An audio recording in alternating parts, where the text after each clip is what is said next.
supporting his teammates really, really well. And the whole squad is just looking very, very different from yesterday into today. They're looking very confident. They look like they know what they're doing. They have those final decision-making skills back and at them. And here we see him, 6th place, coming in clutch here. That's right. Forthar is being able to jump up that leaderboard with 33 points. But eArena with the win starting to create that gap, Max. And this is something that we're going to have to keep a close eye on what kind of gap we're going to be seeing from 1st place to 2nd place and the rest of the teams. They're really happy with eArena, right? Of course, you're looking at the consistency. You remove their 2 chicken dinners, their non-games. Like, they're sure they're a little bit low on the placement point side of things, but you know what? You can still get 2 chicken dinners over the course of what is that 5 games. That's an insane win ratio. So it kind of takes out of the equation the consistency when you get these big wins. But they're going on to the 2nd page. One team I really want to highlight here, Nick, is Hora. I feel like this should have been at least bare minimum a podium finish. Yes. But the moment eArena just slightly started pushing up on the mountain, they crumble and they give the high ground position for free. I think Hora really threw that game. They're not the only ones. Ulf did the exact same thing. They did the exact same thing here. And hopefully they don't do it again. Hora threw that game, but I did like the aggressiveness that we got to check.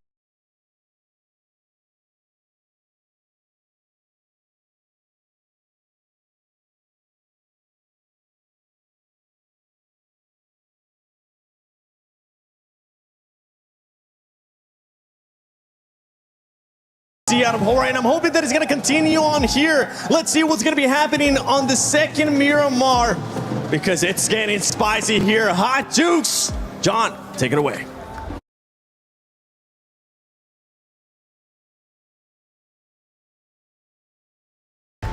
I'll tell you what's going to happen. The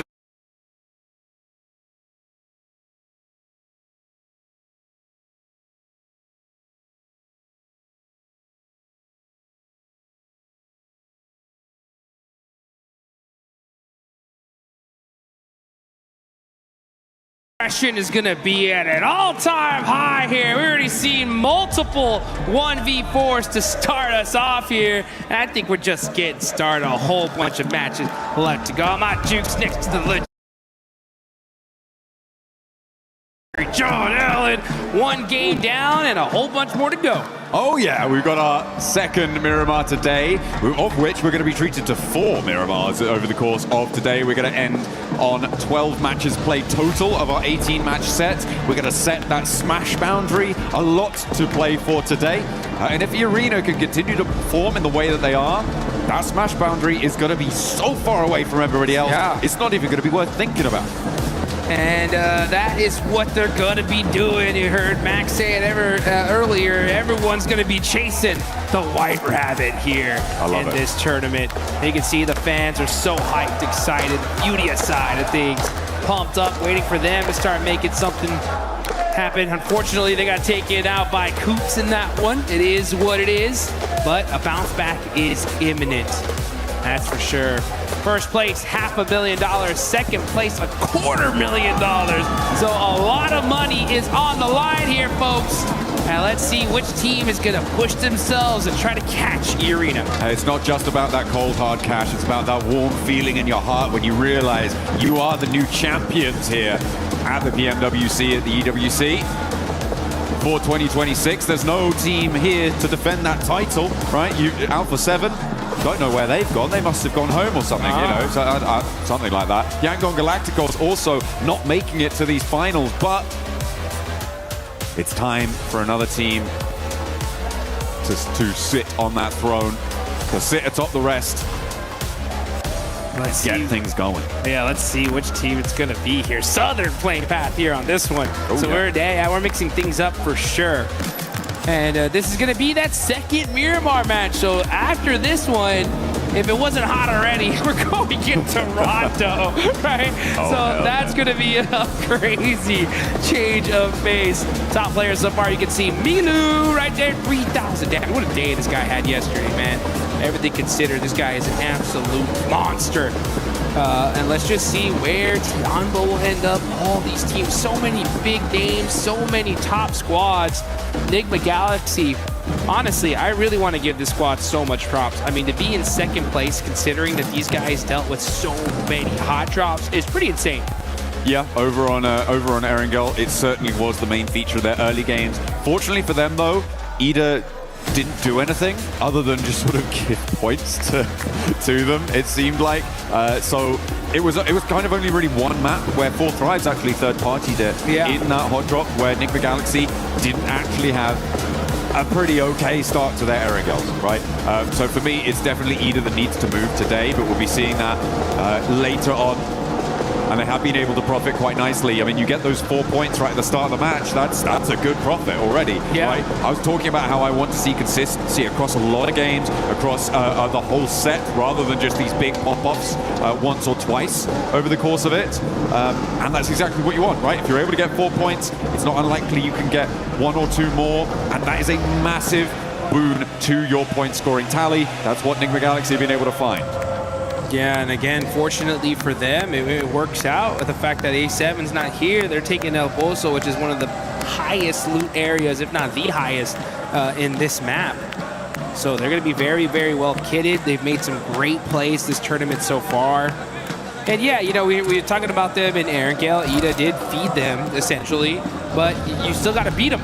You know what I'm saying? And it's not easy to win a hot drop and keep everybody up. And they're able to do it time and time again, but E-Arena catching out IQ 4Thrives. That's a huge loss for them. Oh, that is nasty. Not a good opener, and a pretty great opener for E-Arena. Put themselves now on 69 points total. Nice. And they get a free buggy delivery. What more could you ask for? Unfortunate there for 4Thrives to be losing a player like that. That's a little bit careless, I think, in my book. Should have been a little bit more aware of the surroundings, but not to be. E-Arena causing problems already this match. Man, E-Arena making it happen. Looking on over to 4Thrives saying "Kapkunkrap." That means thank you in Thai. Oh, okay. Yes, it does. Yes, it does. Very, very happy so far. 69 points on top of leaderboards, and only just beginning.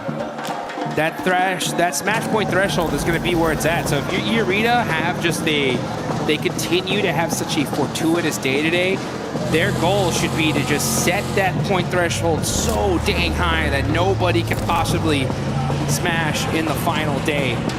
Now, so far in the history, we've seen one team smash at an international event. That's going to be Nongshim Red Force, and that was just earlier this year at the PUBG Mobile Macau Invitational. It was, I believe, Furia that was on top with the most points, but Nongshim Red Force won that final game just by the skin of their teeth, and that automatically made them the champs. So yeah, I think it was a 1 point. They were 1 point behind the leaders as well, so they needed to win via smash. It wasn't just a case of winning the game. So a really nice ending for them there, but that's that fairy tale not really converting over to Paris, unfortunately, for Nongshim Red Force. At the moment, they're in 9th place. Still very much doable, but they have got a little bit of a way to go on that one. yes, they do. They gotta make sure that they just stay secure in the end game here. Can't afford any slip-ups at all. Gotta be able to make some plays. Man, that 1v4 earlier from S-Power was so dang hype. They're still having a rough day of it so far, though. 13th place. We haven't even reached the halfway point of this tourney, though, so they still got plenty of time to bounce back. But if they want to win this thing, they've already kind of burned through the bad games that they can already afford. They really need to start putting up some good, solid, consistent points here.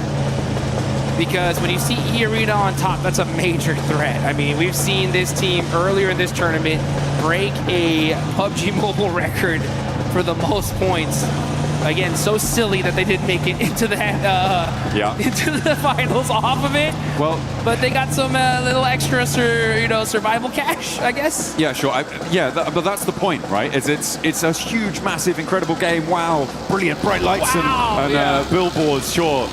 But then they weren't able to do much after that. So it was a big fall off coming through from E-Arena, and to that end, they didn't deserve to make it straight to the grand final through that. So to be able to come through survivals, fantastic. Okay, now they've started to really up that game, keep that momentum going.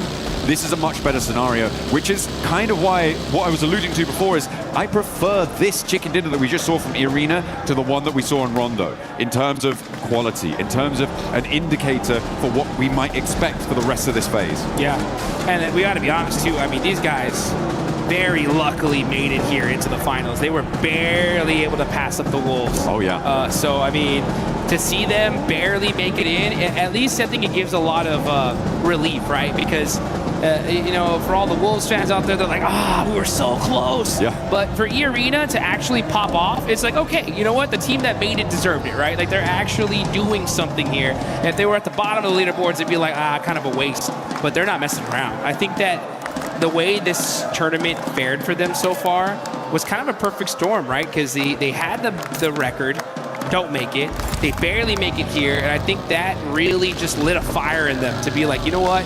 We got to just play our game. Let's go full-fledged aggro. And then that's what's happening, because they are just pushing team after team after team as a full squad and just picking them apart little by little. A lot of teams will unravel under that kind of pressure. Need to keep your mind thinking forwards.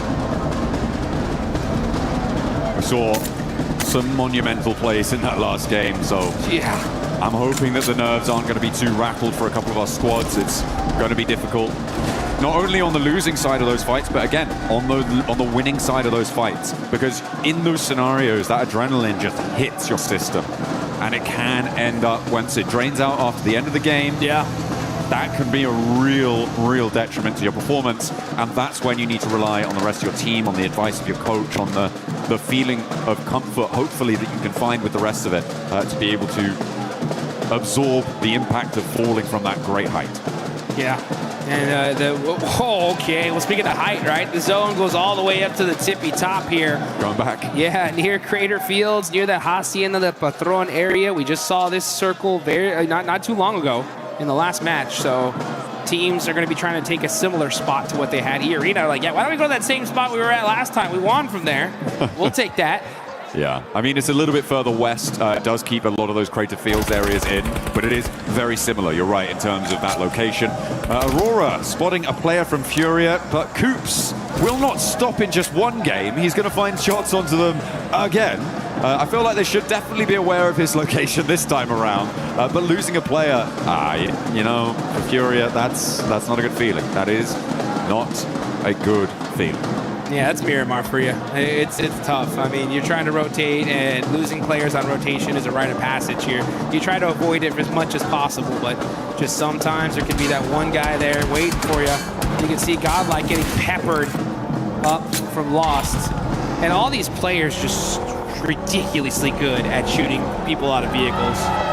And Jiggle, I heard the crowd pop off. Jiggle ends up taking out quick from Aula. I mean, they did it last time very early on. This time it's taken them a couple more minutes, but same start to unfold. Ora have managed to transition down towards that south and look to control the really sharp high ground that sits to the east of Crater Fields and overlooks a lot to that south side. So a powerful position for them to hold if they can maintain it. A little crash between Flash over on the east side and Vitality. That very quickly concludes with one casualty. Win trying to get some revenge, but not really connecting as Razak bumbles over the top, but doesn't eat damage either. There goes Vitality, rotating away. They'll take that elimination and run with it. Federalis driving outside of the zone here, maybe looking for another vehicle. Seems that's what they have their eyes on here. No fear, popping out the buggy though. Going to be putting some pressure onto Aurora. They're on the rotation and they're going to get caught out by Ulf. No Fear's going to push up a little bit closer here. Scarface through the nade into the building, catches out top, and that is Aurora getting picked apart here in match number 2. Only one player now left standing. I do not think Doc is going to get the back up. He is over 500, probably about 700 meters away from them right now in the shadow of Nigma Galaxy on the west side. You just can't move. This is an easy set of flushes coming through. Ulf have got this roadside compound. They got quite a decent amount of cover. It's Horror who sit on their northwest across the road, up on that high ground. So for them, for Ulf, I'm feeling like they're fairly safe. This next circle might put more pressure on them, but being as central as they are, it's unlikely. Yeah, they're sitting pretty. They don't pretty much have to move. very much at all. And yeah, they don't have to move at all here with this next circle. Vitality, though, over there by water treatment, are going to have to push on in. Nongshim Red Force on the south side are going to have to get into some battles here very, very shortly. And that's just because Nongshim always land on that southern end. So a northern circle like this makes them late to the circle. We'll see what their decision-making is here as Tianba looking to put themselves in a slightly more central position as Sleepy gets a nice knock there on Aaron. S2G are also pushing in from this northeast side. Aaron down, allows Tianba to move in. Eagle and Milu in with the same vehicle, but there's a beautiful spray down. What a response coming through from Solus, holding in the face of the push. QZ wants to try and turn it around, but Solus has more left in the ammunition. Wow! Will find a third. Looking for now the last player of Tianba. QZ with the M249 is being hunted. Ketch steps into the fight as well to assist his teammate, but there is still more to do. QZ won't go down, but he finally falls, and Solus stands in the face of Tianba. Says, not today. Not today, indeed, as Ulf with a beautiful stiff arm onto Tianba. And oh, you can see the pressure is on. You can see the player Gavin Ketch relieved after that one. What a play from Solus, though, to be able to shut him down. There you go. Tian bounced out of that compound. It was not to be. I mean, what a lineup there. A little bit wayward on the crash. It felt discoordinated between the two players in the vehicle. Not quite what you want to see from Tianba.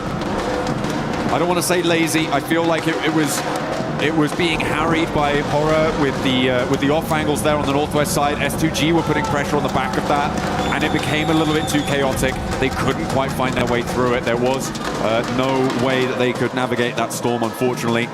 But for Solus, that is a monumental clip farm. Not quite a 1v4, Jukes, but it was pretty damn close. That's as close to a 1v4 as it gets here, folks. I'm telling you, big plays coming out of here in the finals.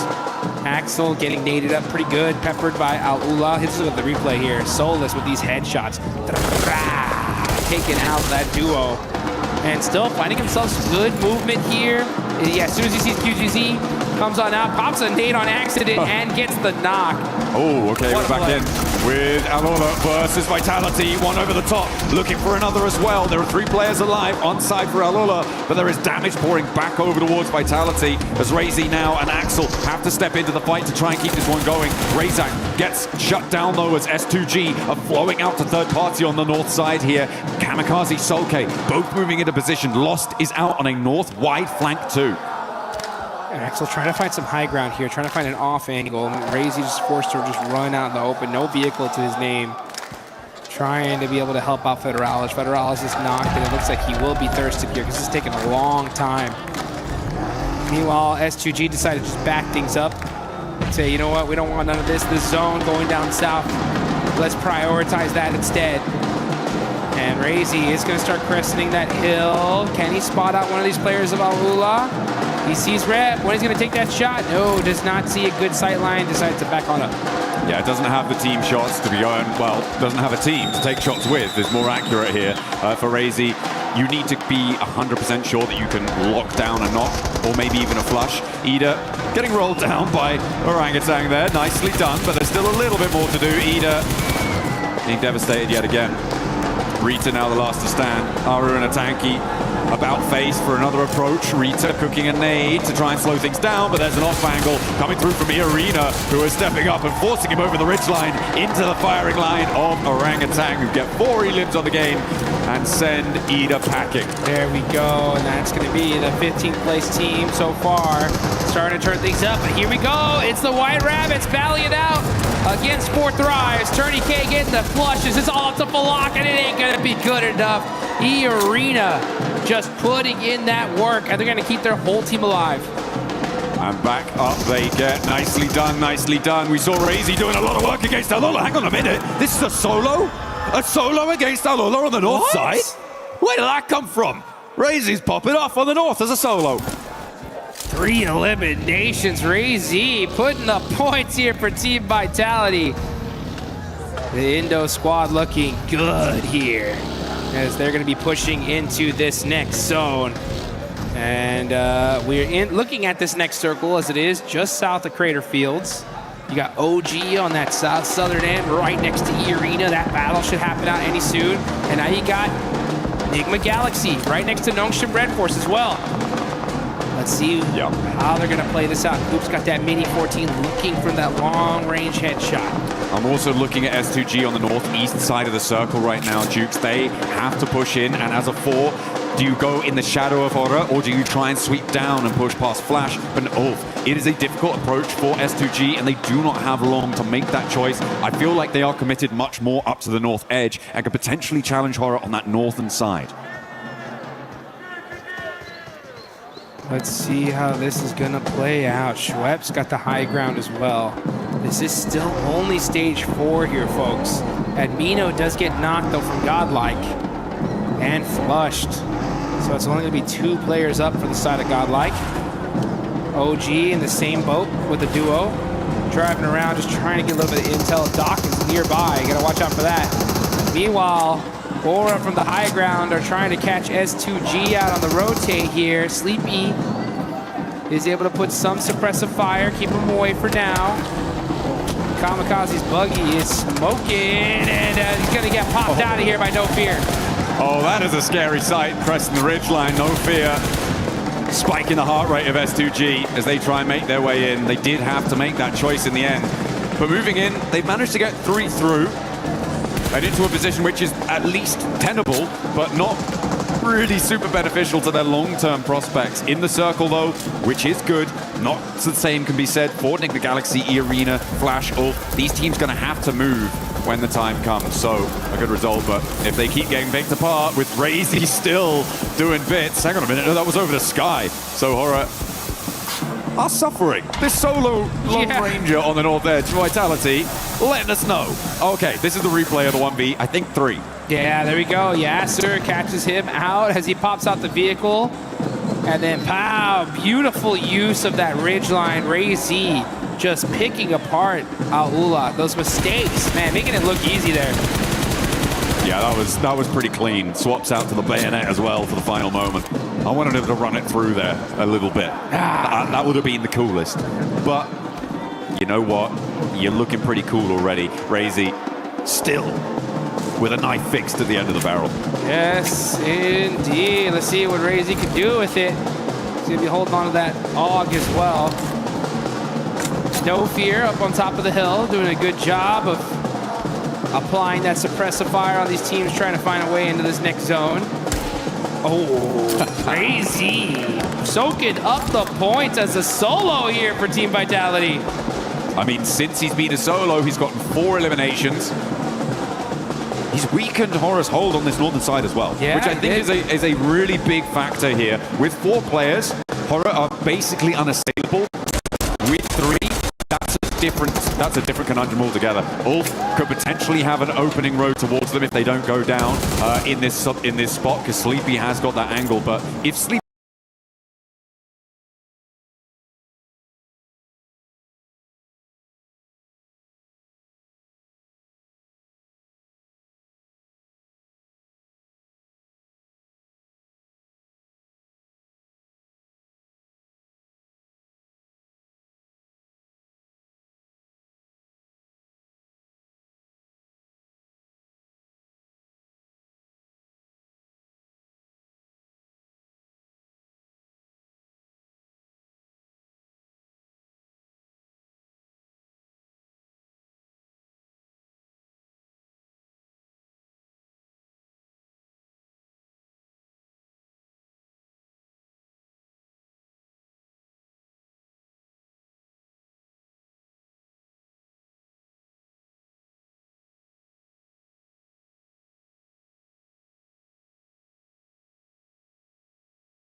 the best camouflage he wants. Yeah, it's the green one. Not great. It's the green one. But you know what? He's looking to get that green.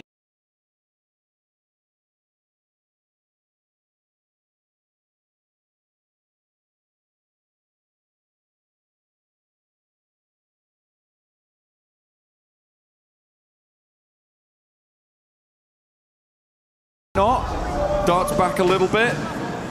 They're waiting for the peaks. This negotiation on the north side is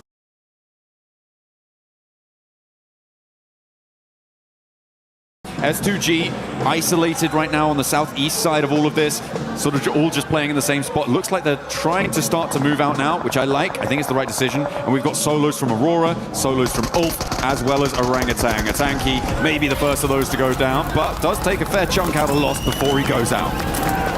Put some damage on the board. S2G looking to clean this up here. They definitely need to win. They're in 12th place. Win will definitely put them in a good position here for the rest of the day. Fudia, the same boat. Let's see who's going to take this chicken dinner, the Aura. Rocking a 2-1 split with Jiggle on the absolute high ground here. Don't forget about Doc, though. Aurora all by himself. He's still there. You can see him. He is just holding that spot and starting to soak up some placement points here. Only 6 teams remaining. The thing for Aura right now is that they know there's a solo on the north side, which gives them a little minor advantage if there's going to be a third-party fight between them and Furia. Drazy's angle might not be known. S2G take a shot from Aaron, who is their solo from Ulf. And Aaron finds the flush as well. So S2G now down to 2 players. Jukes, there's a lot of solos here, but they aren't without their opportunity. Yeah, that's for sure. They could win this whole thing if the timing ends up perfect for them. You can see nice shots there from No Fear. Oh, instant confirmation too. MSG's really hurt. Oh, he's going to throw the pan there. Yeah, no. That would have been nice. Pulls the pin on the nade. Take some of this. How about some of that? Long nade. Not able to get the finish. And it looks like S2G should be able to get the reses here. Does he have a Molotov for another nade? Because I mean, he has the high ground. He might have the arm to get there. It doesn't look like they're going to go for it. The res likely to be coming through now. For S2G to keep themselves alive as 2 players. It's Razy that I've got my eyes on still from Vitality. He's gone so far, come such a distance. Eren, most likely the next solo to fall. Igors has flexed out and is very close to Doc for Furia. That could be a dangerous spot if they're caught unawares. Oh, he's hopped out as well. Doc might just be able to get away with a free elim here. There's a nade in his hand. This is not where you want to be for Igors if he doesn't hear this pin. If he doesn't get out of the way, this might just be a free knock, but he's into the vehicle again. And I think he's read into it. He's up into the wall now. Doc has to hold his little shack out in the open. Silence and Furia just waiting for this fight to happen. These guys are going to wait up to the last second here. The zone is closing. Okay, Jiggle backing things up, and he goes right into Razy. Gonna have to make a play. Great headshots, but Sleepy, great teamwork there to be able to shut him down. It felt like that was the opportunity there. Jiggle stalling on the buggy slip, but just didn't quite finish off that spray. And the backup from Horror, of course, they did know he was there. As I was saying earlier, after losing a player to him was good news.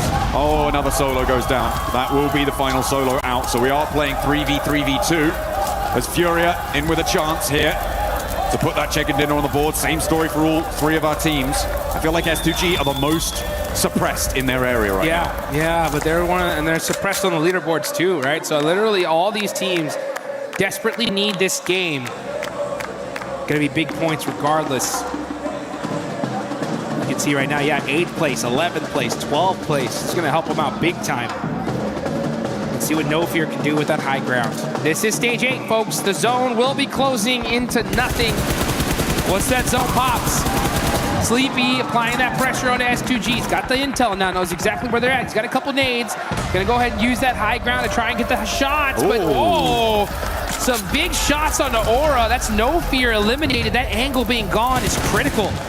A really nice pick up there over onto the high ground, as well as Jiggle going down. Leaves Aura now just on the 1 player alive. Furia want to regroup, and the descent comes through from the last remaining player for Horror, Sleepy, who has broadside on Lost, but he's not taking the shots just yet. I think Lost spotted him just before he ducks behind the ridge. And he has to drop down a little bit further to be a bit safer. Spots lost, gets a headshot, but doesn't quite get that full-blown knock just yet.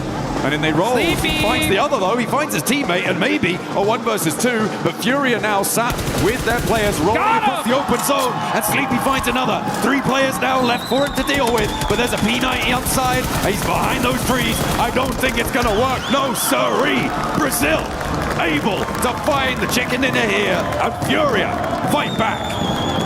It's about time. We knew that chicken dinner was only gonna take a little while, and it happened to be just 2 matches here into day number 2. So Furia get the win, and the crowd is pumped up for their team here. A huge, huge win for the side of Brazil. Absolutely beautiful stuff. I think it was 9 elims towards the end, something in that region. It's a massive jump for them, as we talked about on these longer game sets. 18 matches, a game like that can really give you the foundation that you need to jump up to be in contest. With E-Arena going down fairly early, with Enigma Galaxy going down fairly early, a couple of elims on side for these teams, but that is going to put a dent in the gap, and that's exactly what you need to be doing. Keeping that mindset on side of every single game, the points we profit, that is 1 step closer to the title. That's exactly what it is right there. Nice play, though, from Sleepy to be able to get that 1v2 on S2G. Gets a couple more points on the board and some extra placement points as well. But you know what? The board is going to be, the leaderboard going to be balanced out a little bit right now. Because like you mentioned, top teams go out. Teams in that mid-pack start moving their way up. But I think that inequality is going to be coming right back, because guess where we're headed now?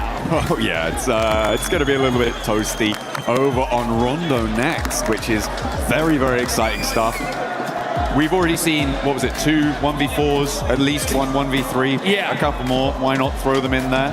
It's basically just what happens at this stage. But yeah, I mean, the Razy solo 1v3 on the north side there, beautiful. The impact he had also cannot be ignored. If 4 players were alive for Horror in those final circles, I think they win that. Yeah. Without Razy having that impact, it completely changes the dynamic. It allows Furia to be so much more free and easy on that western side. The suppressive force of Horror on that north edge is so much assuaged. So I think that is a very, very important part of that last game that maybe flew under the radar for a couple people. Yeah, you got to be hyped up for Razy. 1v3, then finish in with a 1v2. And you guys got a 1v1 and watch the rest of these matches coming up in just a bit.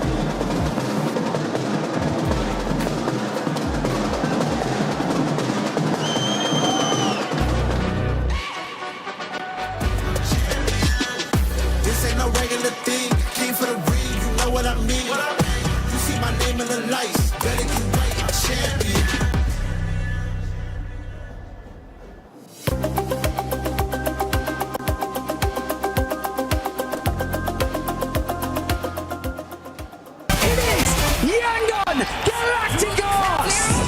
Chasing the sunrise, boots hit the ground, hear the battle call.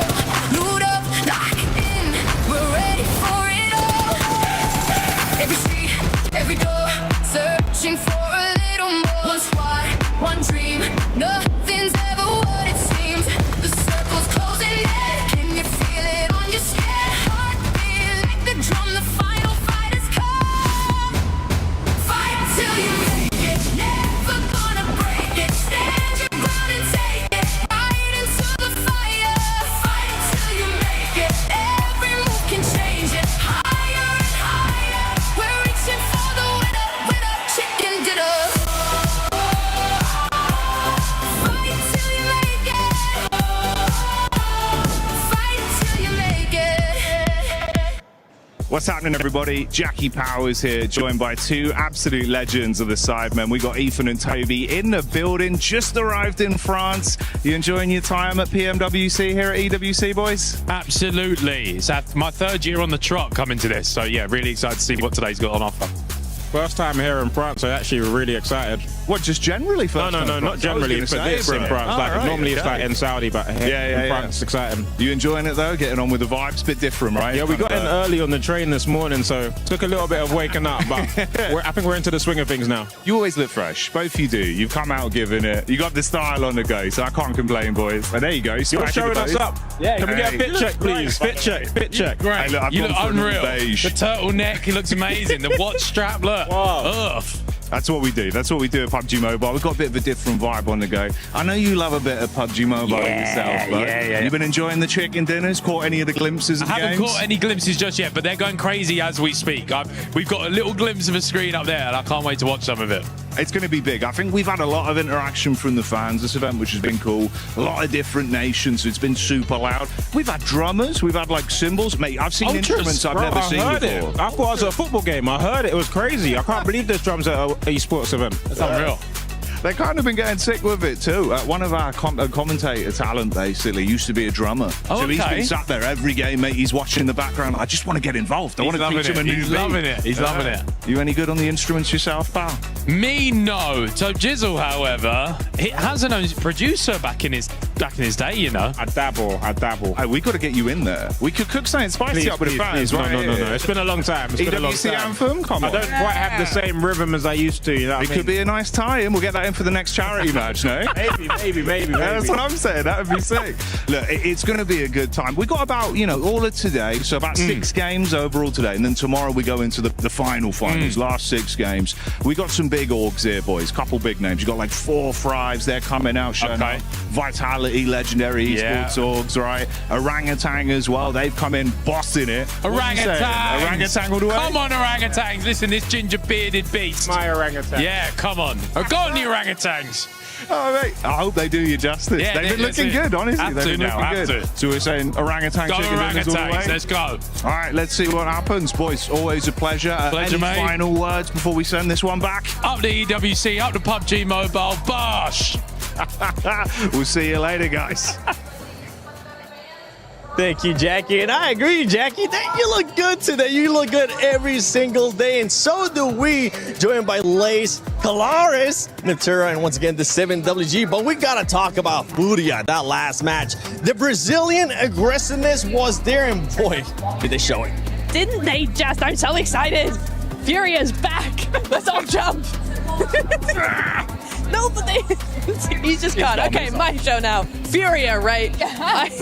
Furia was on top of it. I really enjoyed how they were actually able to play that so well, right? You've got the duo of Ayala. There we go, I got it. Yeah. Ayala and Silence, both of them just coming in onto that third party against Nongshim, then over onto EA, just wiped them completely, no point about it. The 2-2 split coming up onto the western side, making sure that Furia couldn't, making sure that S2G couldn't go around to the south side, but also pressuring Hora to actually push into S2G at the same time. Very well played. Good control of the teams, good control of the zone, and the timing was really good. They backed it up with firepower as well. You're seeing 9 eliminations. 19-point game is exactly what they needed. I just absolutely love the fact that they sort of, like you were saying, they had that sort of western side of the mountain. Hora had such a great setup though, right? Yes. So I was getting a little bit scared in the I guess final moments because that zone closing in pushes them off the mountain. But HiGuards just down there scouting for the entire team, able to get that little 1v1 out of the way and then having that sight so that when they obviously descent down the mountain, Sleepy comes down the mountain further through this and just cleans it up easily. Their timing today, Neptura, why aren't we Furia fans? Just backing you up. That was just such a smooth play from them, and when we're used to just seeing them get in a vehicle, charge down, whatever, this is more strategic and smart from them. Very exciting. I was scared for Furia, though. I thought we were going to see some drive-bys that we ended up seeing from them yesterday that ended up backfiring. But for Hora Esports, I got to give them even more prop scale because they had a 3-1 split on that mountain that ended up working out perfect, especially when the circle didn't go their way. There's multiple facets to it, right? Hora, when it comes to them controlling that kind of mountain, La Cabrera is somewhere they oftentimes go to. They've actually abandoned that and gone to Valdemar on most of these Miramars. They had to abandon their loot phase quite early to make that extreme wide rotate based on those circle shifts that were going north to get onto that mountain fast. And I think they really understood how to hold down on that location well, to the point where they were having to deal with certain circumstances that they didn't want to have to, like trying to cordon off Ulf as they're trying to move forwards as well. So very impressive game here by Horror, absolutely. It is. S2G as well, being able to collect some points in this last match too. And one team that was able to collect even more points that definitely needs them, Orangutan. Collecting 7 eliminations. It's something that we've been wanting to see out of this squad, being able to frag out a little bit more. I know yesterday we saw the passiveness out of OG that we're so used to seeing, but being able to just bounce back. And it's actually not Aru by himself. It's Atanki coming out with 3 eliminations. I mean, it's great. I mean, I think in the group stage, we saw more from WizGod than from Atanki, but he's coming in really, really nice. Ara, the IGL, also stepping up as a fragger as well, which is really, really nice to see. So very excited to see, very excited to see what we're going to be looking at into the next rondo, for instance, right? Getting the that momentum on the Miramar is like 7 eliminations on a Miramar already. What's Rondo going to be holding in store for them? Feels weird that we're doing Rondo, not at the start of the day. It does, doesn't it? But anyway. It's like, okay, well, mid-day. Mid-rondo. Mid-rondo. It's a mid-rondo. You know what it reminds me? I said it earlier and I'll say it again. It reminds me when we used to have Sandhog at the halfway point. Oh, yeah. Where teams that weren't performing well, that would kind of use Sandhog to just spark up their day. But talking about Rondo, let's look at the top teams right now from Rondo. You got Enigma Galaxy up there. Aurora Gaming so far really hasn't had the best start to the day, especially when we're looking at the Miramars. But going into Rondo, we saw what they were able to do yesterday, and I'm hoping that Aurora is going to be bouncing back here. Yeah, you'd like to think so, right? I actually do think that there's definitely been lulls in some of the performances internationally as well, and obviously this team for a long time, when with that alpha gaming, etc. and things like that, everyone was hoping that eventually they'd hit it big, eventually be able to get one of those big titles. Actually, coming into that day one, I thought to myself, wait a minute, is this the time? Is this the time Aurora Game actually finally makes it happen? Because they were able to be up towards the top. They've slipped a little bit, especially with the arena looking as well as they have done so far. But there's still a chance. There's still hope. Yeah, for Aurora right now, 34-point gap. So I am hoping that we're going to be seeing some insane gameplay out of them, especially going into Rondo. We have seen E-Arena put up 29 eliminations. Can anybody get even close? We saw the aggressiveness out of Furia with the third parties too, but we got to talk about Enigma Galaxy been performing well as well. And what I really enjoy about Enigma Galaxy so far is the way that they've been getting those placement points outside of their win. You can see them being able to be consistent.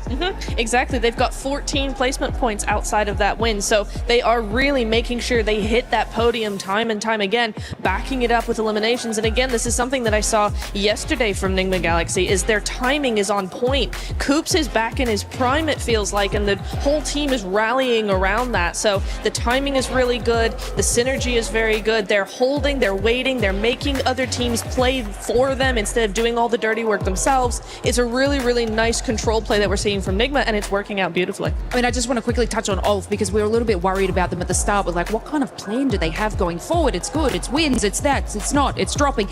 That one, the vehicle sent. They're actually in like a 2-2 split hold, and they were like, what do we do? Let's take the vehicle, let's wedge Tiamba up against that, and able to sort of decimate that entire squad. Obviously the rest of the team sort of joined in that position, but look, they're making split decisions quickly when that moment comes.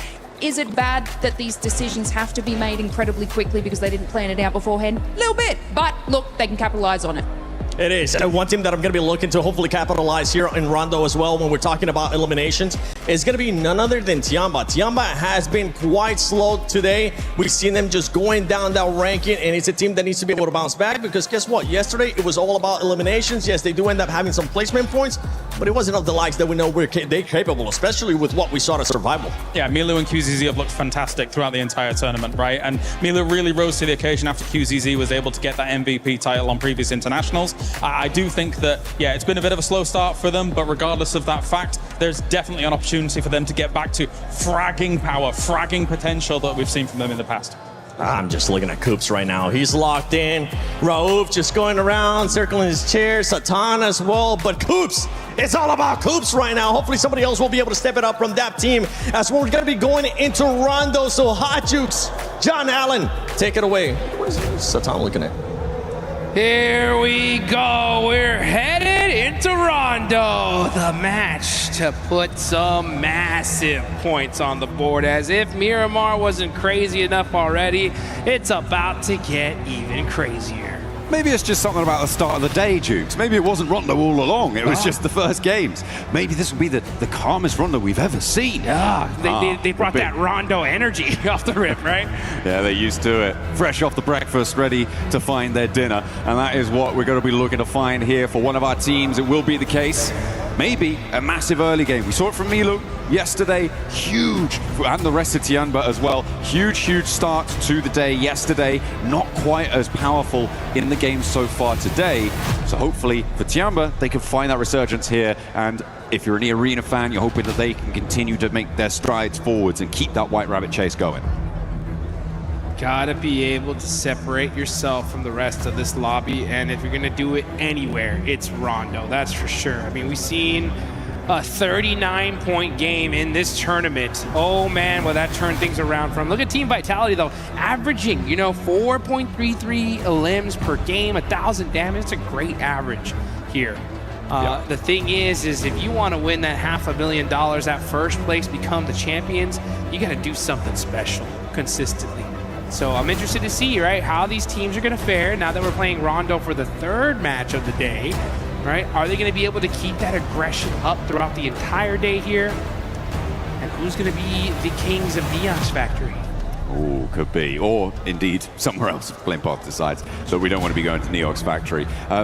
In general, when you're talking about podium competitors, you're talking about teams who are looking to get about 10 points average. 10 to 12 points average tends to be where we see at the end of these game sets a first place type scoreline being. That generally is a great indicator that you're performing at the level that's needed to rise above the rest. So hopefully our teams will be able to keep that on side. And being able to get, as we were seeing, sort of mid-4 elims average, being able to complement that with placement points is very, very important. There are a couple, I think, of teams who have a distinctly higher average on those elims than others, but it is definitely something that you need to be focusing on to join up at that 10-point average. Because right now, I think quite a lot of our teams are falling short of that metric. That's a fact here. And if you want to be able to get in that metric, though, this is the place to do it. You can see these players are locked in, they're focused. They understand what's at stake here, just how important Rondo is for your total tally. You only play it 3 times in this whole finals here. And this being the second one. 6.3. 6.3 average from Tianba, man. This squad have been really consistent here. A night and day difference from their group stage performance. And this is the Tianba that we know and love. We expected them to do very well here. And it's only a matter of time. I think they get that right position going, and then we see them get that chicken dinner.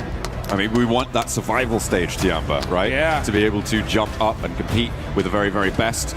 Furia, fresh off of their chicken dinner, their numbers don't quite display that sort of a storyline just yet, but it is a great start for them to be able to add that one to their tally. And again, it's a real great mental boon to these teams to be able to find a high-scoring game and to be able to close out that game. Sure, maybe the point swing isn't huge depending on how many seconds into those final circles you last, but I feel like there is nothing more relieving than finding that chicken dinner, than converting it. Even if you ignore the 4 extra points you get just on placements alone, it is a massive mental fortitude booster. And you need to keep your head on straight because you are going to get into something crazy very early on. I know it, I love it, it's Rondo and it's ready. It's ready, these players are hyped up, they're ready to go. I hope y'all guys at home are ready as well because man, this is just getting started. As the plane is taking off, we're headed to Rondo. Ooh. Okay, we got a little double plane path action here. Okay, so Neox Factory is accessible from the easternmost plane path, and to be fair, from the west one, but it's unlikely you want to go there because the teams in the east plane will hit the ground so much faster than you. It's much more likely if you're going to hot drop, you go to Yulin, and the same is true vice versa, right? Yulin is further along that plane path. What this is going to do is split these hot drops up. It's going to make them slightly less chaotic, Jukes, but more teams may want to go for them because of that. Yeah, and those teams that normally like to go to Neox Factory, if you're in that other plane, you're going to be there late, so that's going to put you so far behind. So teams are going to have to adapt on the fly, switch drop locations, and make these decisions very, very quickly here. And you can see, these squads are out. Top players right now. Scarface from Ulf, okay, 16 eliminations. Mormon right behind him, and of course, Milu right there as well. Yeah, Scarface on those damage numbers as well, right on the heels of Milu. Look at that, only 20 damage points behind. We'll see if that changes very quickly into this match, because teams are now starting to touch down in towards Neox Factory. They'll be grabbing those weapons. Yulin also will now be occupied, and things are going to get hairy quite quickly. As E-Arena already taking a knock, Tianba as well have already lost one. E-Arena, by the way, generally preferring to drop out near Stadium, but the plane path they're on didn't assist with that. We saw them hunting down solos in other matches, those solo outposts that are near those recall towers, which are a major feature in Rondo. They were the team to take that dynamically to that fight in a way that we haven't seen from many others. Oh no, S-Power goes down to a guard. Not good. Schwepp's hurt and gonna get caught by a beautiful angle from a cop. And that's what happens, is that if you're just so used to dropping in one particular area, switching it up here, sometimes those little angles can catch you off guard. And OG putting in the work here. Gonna be keeping an eye there on the side of Ulf. Ooh, does see Aaron. Now we're gonna switch on over to another fight. Here goes Furia. Applying that pressure to Aura. Sky bandaging here. Waiting to be able to find those angles. He's got some good weapons here, but Ayala gets caught. A nade forces Sky to reposition away from the corner. Does take a little bit of damage, but that'll be okay. Remember, the recall towers here in Rondo allow teams to get their players back up and alive, so early fights are the norm. Silence rolling around the edge of this corner, trying to suppress Sleepy, but the UMP in hand gives him a little bit of confidence, and the nade to back it up. Flings across his sightlines. No Fear does go down on a trade, and now Ayala's looking to break wide to change the tune of this fight, and looks for more with Chief at his back. Sky on a sliver of HP just about finds the retreat, but there's a re-engage around the corner. Chief would have had that, but he ran out of ammunition. Now he's going to have to make a play. Ayala there with the assist, and great work for the side of Furia. They're going to go ahead and take out Aura, put some early points on the board, and they should be able to pick up Silence here. Now they're going to start laser focusing towards the side of fourth party, and now they're going to have to battle a pretty kitted and well set up Furia. Fourth Rise, they got some loot on side as well, though not too many nades. In fact, no nades for T24. Neox Factory's been popping off as well. I think Ulf bore the brunt of a lot of damage pouring on their way. You see some elims coming through from Orangutan. Doing bits, but ooh, okay. Ulf may have a little bit of vengeance here, as Eren is still in the firefight. Tianba with their position on the south edge. Spot Tizzy sending away, but Tizzy wants to re-engage on the door frame. It's not going to work out well for the first spray, but suppresses the angle. QZZ with the nade cooking. Drops around the corner, but Hyunbin evades the damage. Oh shit, Red Force super aggression here. Looking to get some of them early eliminations. Hyunbin with a laydown, wide on the open! Oh, what? Catches QZZ with the spray. Just keeps that suppressive fire on that window, catches him on the re-peek, and a great turnaround there. Two superstars battling it out. Now Tizzy, oh, look at that instant peek back. These angles, Yongshin Red Force so good at these CQC angles, man, and Hyunbin putting in the work, forcing Tianba to have to do a full res on their team. Getting those flushes nice and quickly. Nongshim Red Force with 2 elims. They're up to 4 now. But they've got another team to try and deal with. Orangutan sidling on into the fight. Tizzy using the bus's cover. There's a nade from a tanky, but the pin goes back in. And Eren, the solo left in the situation for Ulf, is going to find the backlines for Orangutan and slow their approach towards this Nongshim outpost. The 2 players they've got there can just live a little bit longer, but a tanky keeps the pressure up, and Orangutan keep marching. Man, great movement from the side of Tizzy and Hyunbin. They are outplaying so many of these players here. So good at this urban fighting. Their peaks, their timing, just impeccable. Wizgot, though, with that nade, looks good. Tizzy jumps away and gets peppered only a little bit. Pulls the pin again. And you can see they're utilizing those doors so well. But how about that nade? That one looks good. Dizzy jumps away from it once again. He's not falling for that one. I like the attempted utilization of the smoke to stop the vision on the nade arc as it was coming on through. But Tizzy read that one nicely. Knew exactly what they were going for. That nade doesn't connect either. Still has a couple more. The shotgun around the corner. Steps in for it. Wins the trade. And immediately Eren snaffles that point away for Ulf. He's up to 3 elims there on the inside. This guy's doing bits. The rest of Ulf are happy to hang out near Danqing on that south side and let Eren roar over in Neok's factory, because it still has yet to conclude. Aurora, I think, still have a solo in that spot as well. And Eren does finally go down to Godlike, who have rolled up into the fight in Neok's factory. A late approach as they were forced away over towards main round. Now you can see T24 trying to find some angles here. Zypha, ooh, quick shotgun here. He's got the right-hand priority. He should win this. He does. Catches Ayala. And now, shots happening back and forth all over the place here. But Zypha's gonna have to make another play, but suppressive fire. Was that IQ? Yeah, IQ on the other angle, doing a great job of applying that pressure, that headshot. It's gonna be the end of Furia. Furia, though, well, in this location. That's correct, yes. Igor's on that south side, very far away from Yulin right now, means that they can get that full reset. The recall towers are still available, and at the moment, only one player is completely down. I think that's about to change as well, as Admino gets back to his feet. Aurora with top. The man on the spot only needs the one shot to take down Salme, and now he wants more. S-Power with the nade, can't quite connect on towards top, but he spots him running up, has the nade cooking. This could be perfect, needs it over the top, a lot of damage, and the spray to convert. That is good for Godlike. Great work from S-Power there, right? Just staying calm, collected. He had that nade locked and loaded, just goes, chunks it, and just uses his weapon to take down top. So we're going to see some recall action happening. Everybody pretty much back up for the most part. Only a few players still eliminated. And now you know what? Why don't you guys do us a favor? Get in game and go ahead and pop some of the lucky spins right now. Hopefully you can get one of those exclusive 2026 PMWC tournament sets. So you can be styling and looking good like a lot of these players are. Let's see how S-Power is going to look, though, in this 1v1 against a Tinky. It is India on India action here. That's that Molotov. Oh, yeah. He's like, all right, I'll hold the stairs for a little longer. Hot footing it away from that, doesn't take a tickle, which is a good result. Hard southeast shift on this next circle. Pushes us down towards the southeast side. Keeps that northern area above Hungshan in the west of Danqing as well. Ulf, very happy about this. I think their hill there is probably going to play quite well for them, I think, Jukes, and that is a great result for them, given that they're in third place right now. E-Arena in first place. They haven't had an impact on this game so far. They were pushed away very, very quickly. There's that power.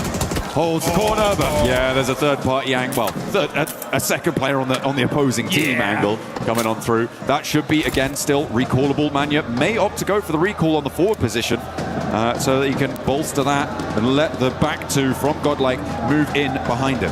Yeah, S-Power was like, 1v1 me, bro. And they were like, nah, not today.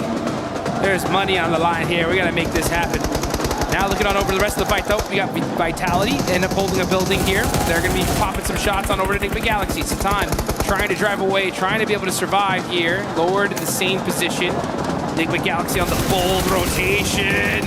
And Satan does end up getting caught and eliminated.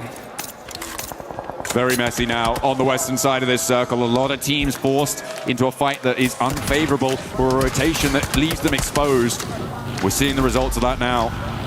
The recall tower on the south side of the circle, currently under control of Nongshim Red Force. Looks like Godlike may have their forward position on one recall as well, I believe. So they could look for that. Actually, it might be E-Arena who have got control of it out on the east side. In the meantime, 4 Thrives, with their 3 elims so far, have a position near Yulin. See these teams just starting to get set up here, getting ready for that late game. This is so critical. This is the map to put some points on the board. OG have 5 eliminations. Aurora have 5 as well. So a great start for a few of these teams. Now it's about how you're going to end. I think the Galaxy Down Satan on that rotate. They do end up finding a spot in this next zone. Pretty central one too, just a little bit on the southern side of it. But we never know where this next circle is going to go. I mean, Ulf really have got a brilliant position here. They've had a while to establish it as well. On the hilltop that they have so much control over the surrounding area. They have vision every single direction. Everybody else just trying to play in their shadow at the moment. Arena have managed to push in from the east side. The Four Thrives continuing their hold on the southeast point of Yulin. Doing a little bit against Al-Ula. Godlike suffering once more at the hands of Orangutan. And the Arena are actually pushing up to try and third-party split that fight on the north edge and maybe hound down Godlike. Godlike trying to hold on here. Southern shift. Yeah, indeed for a lot of these teams. S2G, Four Thrives, E-Arena, not liking that one. Now there's Godlike. But Fudia, they'll take that all day long. Possibly even looking for a back-to-back chicken dinner here. As Aurora, though, that's going to be the team they're going to have to fight because Aurora's going to be pressing into that hard shift side location. Tianba, QZZ knocked. Doing a great job of being able to throw down those smokes very, very quickly here to try to pick up their superstar player. Coops trying to catch some shots into those smokes. They can go ahead and just hold on to that coverage for just a little while longer. Just a moment longer. Right now, I think that, yeah, we've only seen 3 players really fully confirmed to not be really in with much chance of moving forwards. A lot of recalls coming on through. Almost everyone in the lobby getting back to their feet. Damage going over towards S2G from Coop, but not quite fully connecting. He's locked in today, man. I mean, those shots were on point. He was hitting them for the little slight angle that he had. He was getting serious value. You know, Tianba's locked in as well. They're just trying to get themselves in a good, solid position. They're in 4th place, 48 points. Not a bad start. But E-Arena with 75, they're the big threat in this lobby. The Thai squad looking really solid here in the Rondo. 1 elimination, the whole team up. They do have a position on the eastern side of the circle. Aurora right on top of them, though. Let's see what they decide to do here. I mean, they are certainly alive on this side of the circle, but between Aurora and Ulf, it is a difficult position to try and hold down. And can they get much further around the mountain that sits between them? Godlike, I think, are going to have a difficult time moving in as well. Either they could swing out into the blue zone very, very quickly now and try and rejoin Rita. But if you do, you're basically committing to going down in the next zone. Yeah. It's just not going to work out. Yeah, for sure. And EDA need to have a monster rondo here if they want to be able to get themselves into serious money. Enigma Galaxy, meanwhile, 2nd place. Down a player. Lord going to be using some of that terraforming to put himself into a safe position. This is still super early. I mean, that's just Rondo. The Rondo starts off so aggressive, starts to slow down here in the mid-game as teams solidify their locations. And then it's going to get red hot here in just a minute. Let's see where this circle goes. We're going to see a crazy southern hard shift again. Will it center up? That's going to be huge for these teams. And it does favor the south side a little bit. Okay, I mean, for Aura, this is great news for them. Their west side is fairly free and clear. Ida do opt to regroup on the south side, which I'm not entirely sure about. I feel like that may be a misplay for them. A very difficult approach from that angle. S2G trying to make the approach that is probably in Ida's future. Finding out how difficult it can be. Furia extracting a toll for it. But they do crash in. They do get to the center of this one. And actually, may be able to get control of this recall tower that's available for about another minute or so. If they can get control of it, get that recall in fast, they could be in with a full force squad on this location. And I think they know the jiggle's here, but they don't have a lot of time to play around with. It's really ticking away, and a bounce on the nade's not good. Yeah, kind of a little bit of a self-nade there. I don't know if you saw that chain link fence at the top of it. Great nades, though, from Nongshim Red Force. Oh, it doesn't hit the mark, though. I thought that was good. And they're going to be sharing this location for now with E-Arena. And this is pretty darn central. So I'm surprised they're really battling this out. It's a dangerous fight, honestly. Like, if they take this fight, they're going to get third party.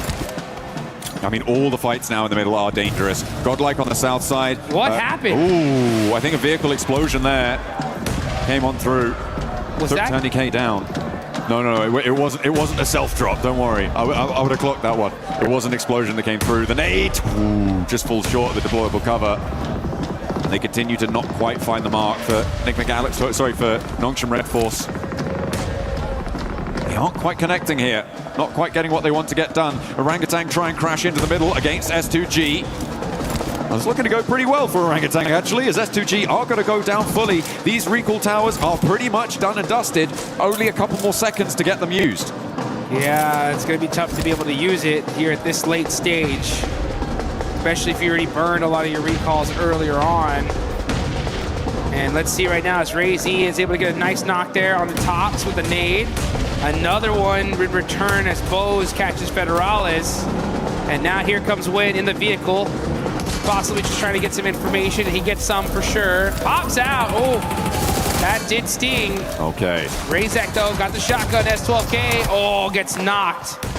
And Team Flash put in the work here on Vitality. Hey, we know what Razy can do, but he's not going to do it this time around. Vitality go down. Flash playing on with 3. The recall towers are now shut down, which means that every elim will stick. There are no recalls available.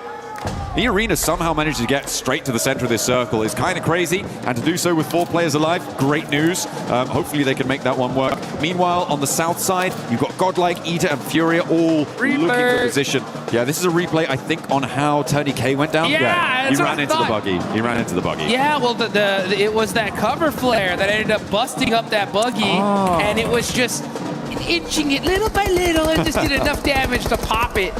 So you gotta watch out where you drop those cover flares.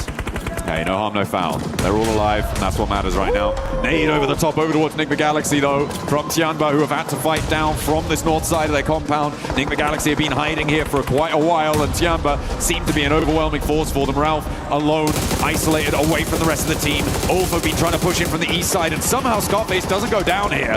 Finally does get knocked. The QZZ. There is an answer, a little bit of damage, and his 4 drives chiming in for a third party from the west side. QZZ getting caught out by Ulf. And now Milo getting shot in his back from 4 thrives. Yamba now are fully pinched. You got 4 thrives looking at one side, Ulf looking on the other, and this is all outside of the circle. Disaster here for Tianba, who are looking so strong in this game. Gonna have to fight their way out of this position. A lot of movement now necessary on the northeast side as well as on this south edge, and this is what I was worried about for Ida. They managed to get a couple of elims on the angle, but they trapped themselves behind the water. Wrapping around that one, it takes so much wind out of your sails. You just don't continue that speed. You don't carry any momentum in towards the circle. And they found out all about it. Furia were a roadblock for them, and they may have dragged Furia down with them, but for Emre, he's now got so much to do, and he's going to crash probably straight onto Aura, and almost certainly going to go down here. I'm so surprised he hasn't already fallen, and Emre just sneaking his way through. Tianba on the drive-in now. Gonna have to force to just fully send it onto the middle, but they are getting beat up here. Sacrificing players one by one. Milu, oh, with a bad drive. And now it's up to the single player. Oh, he does end up catching 1 point. So Tianba hold on just for a little while longer. Staying alive, staying in the thick of things. The Arena unlikely to be able to push fully up and over with Ulf suppressing this angle. Akin can survive for just a while longer. And Ulf are going to have a tough time actually pushing towards this one with the suppressive fire coming in, but Akin does go down. That actually comes from Furia. Very long shot down from the south side. Close to max range, I believe. Yeah, 393 meters there, Ayala. Ayala and Furia are putting in work here. 10 points on the board so far. Right behind him is OG with 8. They definitely needed those points. And here comes Furia, pressing in through the south side. Moving in little by little. Making sure that there ain't nobody near him. Aurora with the western high ground as well, this mountain. Giving them a lot to work with. The position held previously by Aura, but they decided to commit instead much more central onto the west point of the compound that sits central on this circle. This would be a big game for Aurora this position. I mean, it absolutely could be. Given their position with 8 elims, they've got some brilliant oversight. Not too many teams have the flexibility to challenge them. It is, of course, the Kiss Curse position, though, because you do have to leave it at some point. Well, almost certainly you're going to have to leave it at some point, and that is where things start to get a little bit muddy. if this zone shifts to Aurora, they're getting like 20 points this game. Plus. I mean, this is the spot to have. But it is quite on the edge here. Let's see if they end up getting lucky. This is the time to get lucky in the map that you really want to get lucky on, that's for sure. But meanwhile, Nongshim Red Force catching Chief out from Furia. Sneaking it. A shot in around the sides of those silos, through the fences. It is pretty resible though for Furia, I imagine. The circle does move away from Aurora though, and up towards the north side. This is a lot of open ground that maybe Fourth Rise could try and leverage, but there's not a lot for them to try and work with. You could see just sweeping out to the west, it's wide open. You're gonna need those cover flares, so it depends how many they've got in the back pocket. Create some of your own defilades with that destructible terrain. It's what they're going to be needing to do to control that north side. In the meantime, Furia still giving it large on the south side. Doc starting to throw some nades in. They know they got to get moving here. They got those vehicles.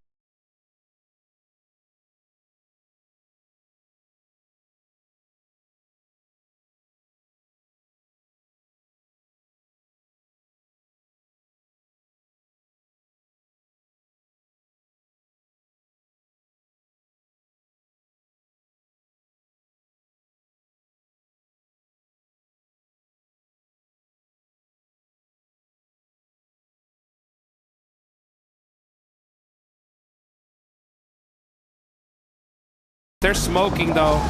Oh, Bose does go down. That's huge for the side.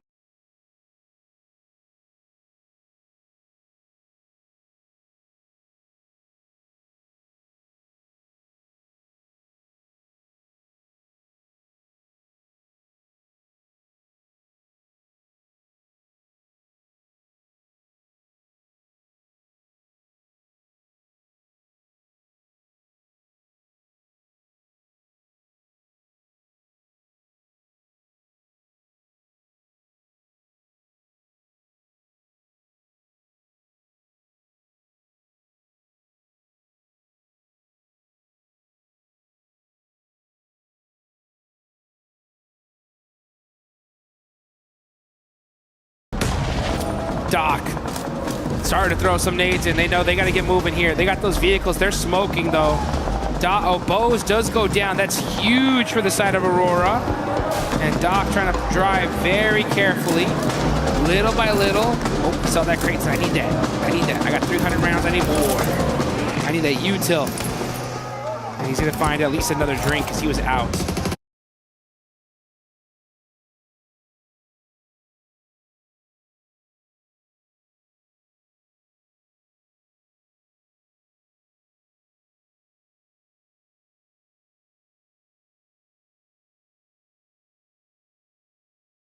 Swaps vehicles, and now Aurora just trying to leapfrog into this next zone. Last player of Orangutan goes down in the meantime. IQ gets spotted out in the open. I mean, this is what I was talking about, right? It's such a difficult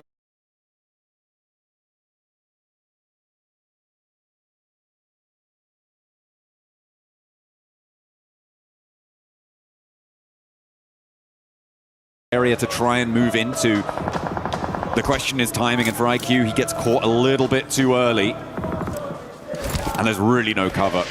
But it is such a majority on the circle. If you can establish any sort of position out there, you start to get so much control. And with Aurora still able to use the high ground that they've been playing from, they have great sightlines to control that. But Fourth Rise will be able to move in. Aurora are also going to have to move. Oh, beg your pardon. Have to move. Yeah, I'll tell you one thing though. This is Rondo, and if you don't got cover, you got to make your own. Use those cover flares. Use that terraforming, and make it happen. You can see Ulf with a good can cover himself from that angle. The crowd is hyped. They're excited. The Furia fans are going nuts. They see their team with 11 eliminations so far. And there goes Aurora starting to throw some nades. They are in this next circle, so they're just holding the spot for now.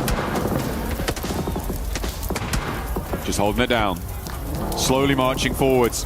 Nongshim Red Force making it very difficult for them to move up and through this compound. If they can get a knock, if they can open a way, might be an opportunity for them.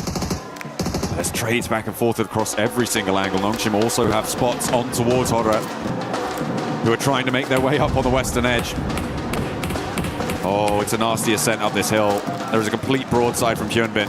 He's got that DP, a lot of ammo in the tank, and a big north shift comes through. The circle goes up to the top and away from all of these teams. So all of them are going to have to start moving. Hyunbin, he realizes it. He's like, oh, we're in trouble. We need to just start getting some eliminations here because getting into this next circle is going to be almost impossible.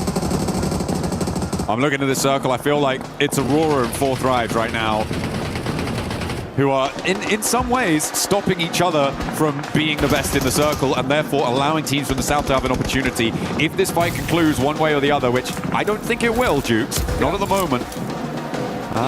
It could be pretty tricky for everybody else to march forward, but it seems like they found some sort of peace between the two. Yes, that's the right play in all honesty. You gotta just throw the smokes in between, but like, guys, let's look down south. Let's get all these eliminations, fight each other later for first and second place, because, oh, this is a feeding frenzy here on the south side, as all these teams are just desperate to try to find a spot into this next zone. Hyunbin up close and personal. He's got the shotgun. He can make the plays, and Nongshim Red Force are putting in the work up close and personal. Take down E-Arena, the lobby leaders right now, only getting 2 elims there, no placements. A nice result for the teams looking to chase. Ulf, though, in a little bit of danger as they try and sweep up from the eastern side and crash into 4 Thrives, but with Hazaifa going down, with 2 players left, actually only 1 player left in action. Igor. It's only IQ up on the north side, and Furia, in the meantime, are sweeping up. Over on the inside of the compound, Ayala on the corner. Dodds goes down to Nongshim as they move out to the east. But Furia now, 12 elims. They're looking for more, and a solo from Jiggle, the only thing standing in their way of controlling the entirety of this compound. Make that 13 eliminations. Furia on a tear. Jiggle up on top, catches out the last player of Ida. Aurora, though, are just waiting for this. Gotta be a little bit careful with that cover flare. A little bit too close. Chief now forced to just run out the open. Jiggle with the jump down, trying to make the play in the 1v2. It's Igor to shut him down. Hey, that's so nasty, though, because it does mean that Igor's is going to be alone, solo, and will not be able to weather the storm of bullets sent his way by Nongshim Red Force. Now out in the open, it's Aurora as we transition up to the north side. And 4 Thrives, I mean, they lost so much on that push forwards, and it's just IQ now. Hazaifa, I don't think you're getting back over to him, mate. And he does go down. IQ, a solo for 4 Thrives. 14 eliminations for Nongshim Red Force, 10 for Aurora. Big game. Is a big game any way you cut it. And it's going to be one of these teams that's going to win it. Who's it going to be? It's Aurora versus Nongshim Red Force. Yol gets knocked. That could be the opening volley. But Nongshim Red Force just going to hold that angle. So easy, catches top as well. So just knock after knock, back and forth. That's going to really hurt the utility from both these teams. Reefus, level 2 vest, pretty beat up. Sees an angle though. Hits the headshot onto Tizzy and gets the knock. How do you do it to him, Reefus? Goodness me. That is a beautiful start, and this is the open ground I was talking about before, Jukes. It's just so difficult. There is that sloping ridge in front of Nongshim as well. That means they really kind of only have one angle to go, and it is fully covered off by Aurora. Yeah, it's because Aurora is shooting some dang laser beams here at the end. The tiniest pixels, nothing but headshots.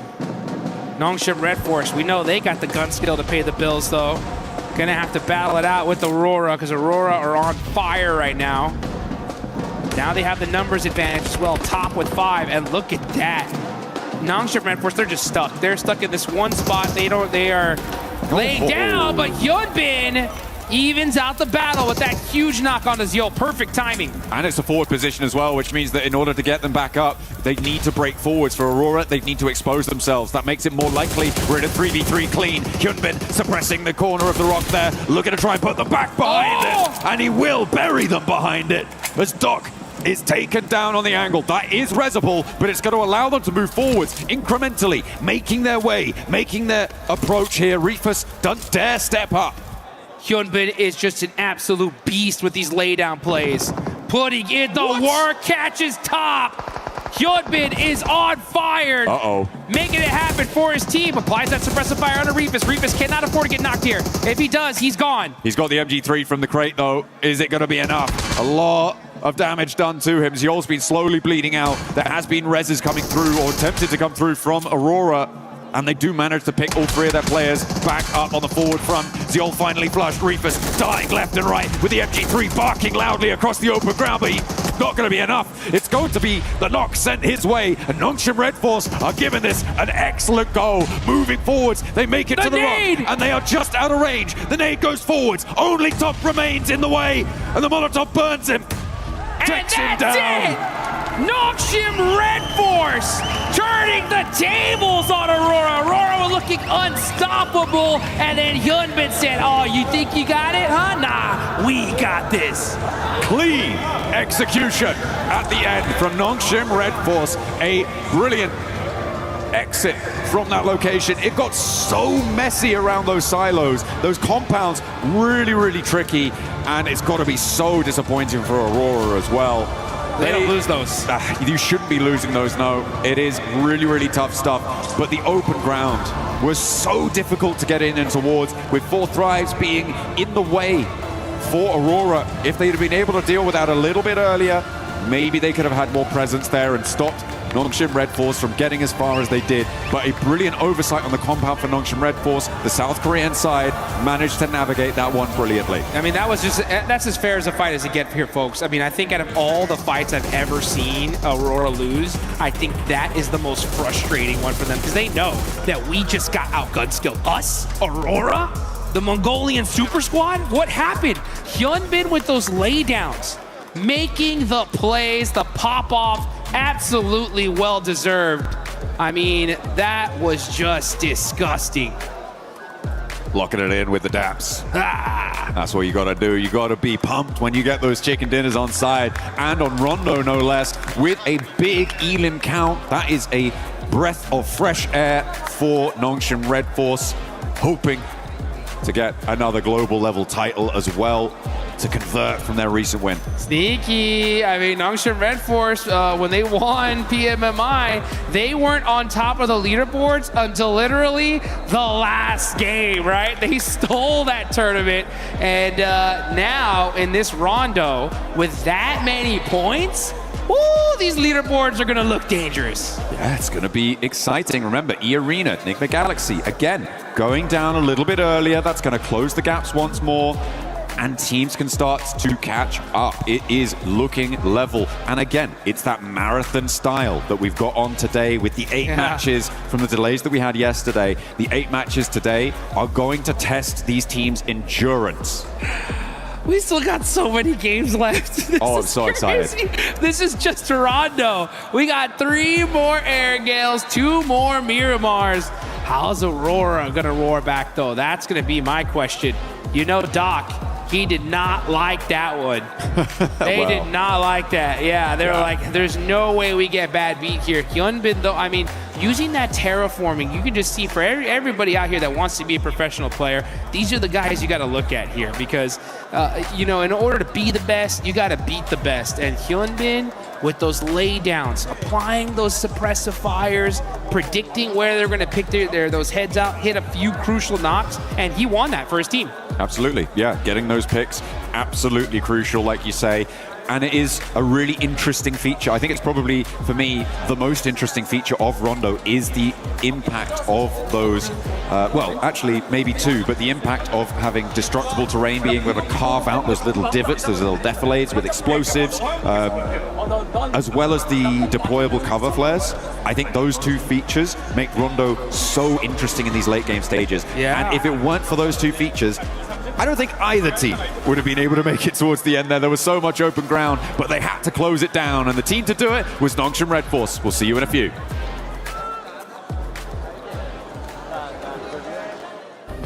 Play is in our DNA. Whenever we let it out, it becomes our superpower. Now imagine an entire city